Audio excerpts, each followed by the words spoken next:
l'amour dans la famille. Je vais continuer là où mon pasteur vient de lire, bien que j'ai d'autres textes à donner.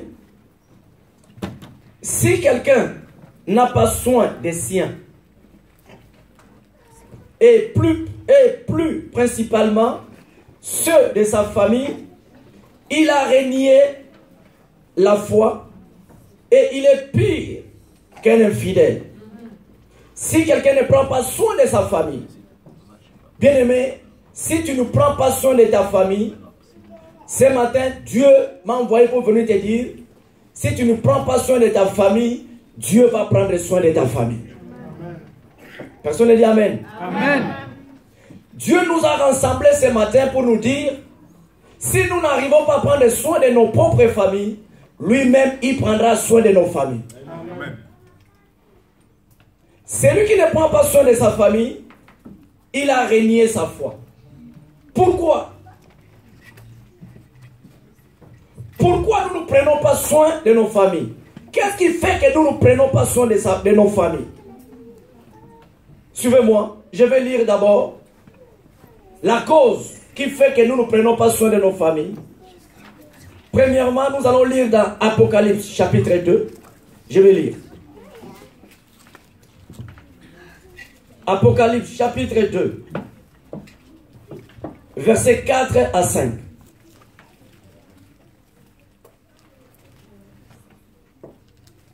Apocalypse chapitre 2, versets 4 à 5. Si vous êtes prêts ou prêtes, on dit Amen, comme ça je vais lire.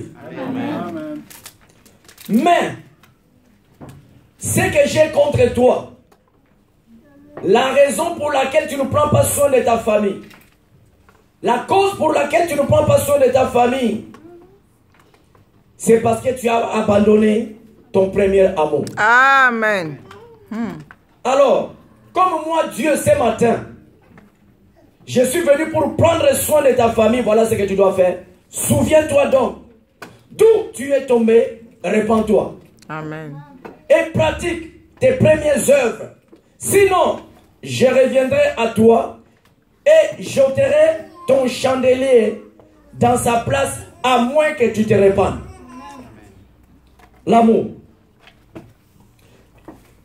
Comment tu as renié ta famille? Comment tu ne prends pas soin de ta famille? Nous allons continuer dans Éphésiens chapitre 5.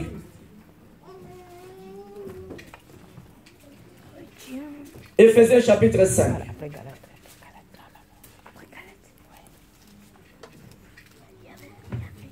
Verset 22 à 33.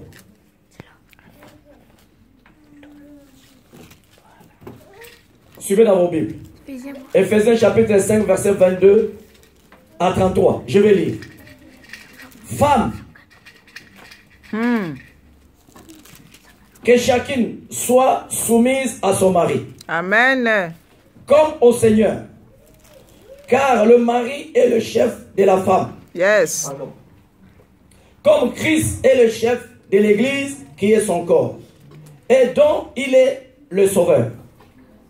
Or, de même que l'Église est soumise à Christ, les femmes aussi doivent l'être à leur mari en toutes choses. Amen. Marie, que chacun aime sa femme, comme Christ a aimé l'Église, et s'est livré lui-même pour elle, afin de la sanctifier en la purifiant et en la lavant par l'eau de la parole, pour faire paraître devant lui cette église glorieuse, sans tache, ni ride, et ni rien de semblable, mais sainte et irréprochable.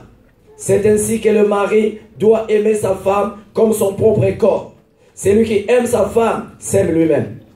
Car jamais personne n'a haï sa propre chair, mais il la nourrit et en prend soin, comme Christ le fait pour l'Église. Parce que nous sommes membres de son corps. Amen. C'est pourquoi l'homme quittera son père et sa mère s'attachera à sa femme et les deux deviendront une seule chair. Ce mystère est grand. Je dis cela par rapport à Christ et à l'Église. Amen. Du reste, que chacun de vous aime sa femme comme lui-même et que la femme respecte son mari. Amen. Éphésiens chapitre 6, versets 1 à 6. Éphésiens chapitre 6, versets 1 à 6. Enfants, obéissez à vos parents selon le Seigneur. Amen. Car cela est juste. Honore ton père et ta mère. C'est le premier commandement avec une promesse. Afin que tu sois heureux et que tu vives longtemps sur la terre. Et vous, pères, n'héritez pas vos enfants, mais élevez-les en les corrigeant et en les instruisant selon le Seigneur. Dis avec moi. En l'instruisant selon le Seigneur. En l'instruisant selon le Seigneur. Encore une fois le plus. En l'instruisant selon le Seigneur. Je continue, verset 5. Serviteurs, obéissez à vos maîtres selon la chair, avec crainte et tremblement, dans la simplicité de votre cœur, comme à Christ.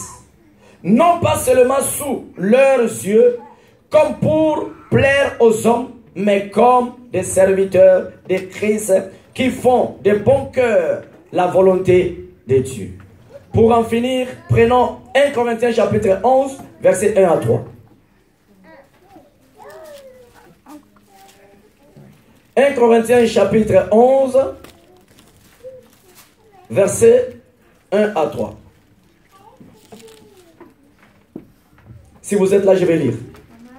1 Corinthiens chapitre 11, versets 1 à 3. Soyez mes imitateurs, comme je le suis moi-même de Christ. Je vous loue de ce que vous vous souvenez de moi en tous égards, et de ce que vous retenez mes instructions, telles que je vous les ai annoncées, données plutôt. Je veux cependant que vous sachiez que Christ est le chef de tout homme.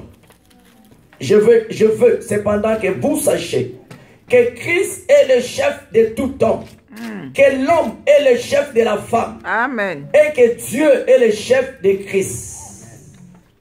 Alléluia. Amen.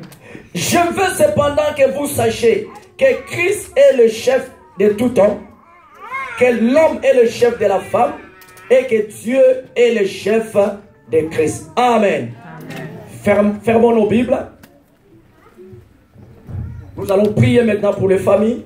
Mais avant de prier, je voulais dire à quelqu'un ce matin, aujourd'hui, c'est une matinée, c'est une journée, c'est l'année, c'est le mois des familles. Est-ce que vous êtes avec moi? Amen. Nous sommes en train de parler de la famille. La famille est sacrée, la famille est très importante et nous comprenons très mal à ce qui concerne la famille. Nous tous qui venons de l'Afrique, oui, nous tous qui venons de l'Afrique, on avait cette ignorance de dire que quand nous parlons de la famille, nous voyons le père, la mère, les enfants, la tante, l'oncle, le neveu, cousin, nièce, Abraham, tout. Non, ça c'est pas la famille. Quand nous parlons de la famille, dans le vrai sens de la famille, nous voyons le père, la mère et les enfants, point barre. C'est ça la famille. Les restes, ça vient après. Amen, amen. C'est ça la famille. Alors, ce qui caractérise la famille, il y a deux choses. Il y a d'abord l'amour. Amen. Alléluia. Amen. Il y a d'abord l'amour. L'amour des pères envers sa femme et envers ses enfants. L'amour de la mère envers son mari et envers ses enfants. L'amour des parents envers ses enfants. Là où nous venons de lire, le mot clé, c'est l'amour. Amen. Et l'amour des enfants envers le parent. Après l'amour, le deuxième étape, c'est quoi? C'est l'éducation. C'est que nous devons. C'est l'éducation. Amen. Le père éduque la mère. La mère aussi éduque le père. Ah oui. Parce que la Bible dit, femme soyez soumise. Quand la Bible dit que femme soyez soumise, ce n'est pas que la femme doit être une esclave. Non, non, non. Il y a... Est-ce que vous êtes avec moi? Suivez-moi, c'est très important. La Bible dit, femme soyez soumise. Il y a deux mots. Il y a sous et mise. Il y a sous et mise. Donc cela veut dire que et la femme et l'homme, les deux doivent être sous une mission. Et la femme et l'homme, les deux doivent être sous une mission. La mission c'est quoi? C'est l'amour.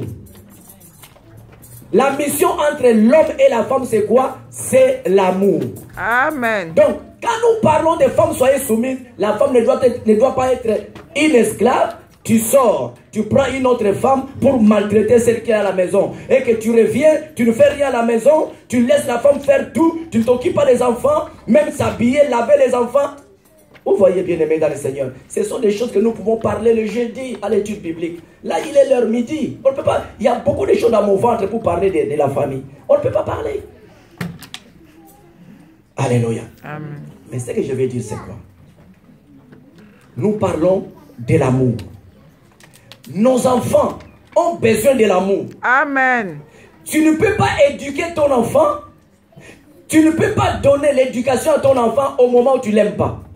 Il faut d'abord aimer ton enfant avant de lui donner quoi? L'éducation. Si l'enfant n'est pas aimé, l'enfant ne recevra pas cette éducation. Amen. Amen. Alors, l'éducation des enfants dépend de deux personnes. L'éducation des enfants dépend des parents. La maman doit éduquer les enfants, le papa aussi doit éduquer les enfants. Il y a beaucoup de choses à dire. Il y a des fois, nos enfants ne se retrouvent plus. La maman dit ça, quand le papa revient, le papa ajoute encore, l'enfant ne sait pas où